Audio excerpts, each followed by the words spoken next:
La première image, tout de suite, dans ce journal, à la veille de nouveaux départs en vacances, on évoque le malheureux mal des transports.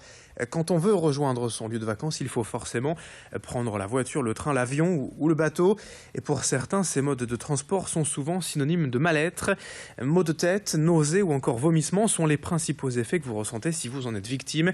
Car même si les enfants ont bien souvent tendance à être les plus touchés, un enfant sur 5 aurait le mal des transports. Sachez que cela concerne également les adultes. Et s'il n'existe pas encore de solution miracle, il y a tout de même certains médicaments pour se prémunir. Nous sommes allés dans une pharmacie à Fâche-Tuménil pour expliquer ce phénomène. On écoute ce professionnel, ce pharmacien au micro de Marine Kijek. Toutes les nouvelles voitures sont équipées de systèmes qui sont antistatiques, donc qui évitent l'accumulation d'électricité, donc qui évitent les symptômes de nausée. Et après, il y a des médicaments qu'on peut donner avant le voyage ou pendant la durée du voyage, surtout si ça dure plus de 5-6 heures. Et donc là, on a des médicaments pour tous les âges, en fait, homéopathiques ou des traitements pour les adultes. Il existe des petits bracelets qu'on met au niveau du poignet. Ça permet justement c'est pas des médicaments, ça appuie sur un nerf au niveau du poignet qui va en fait empêcher le déclenchement de la nausée.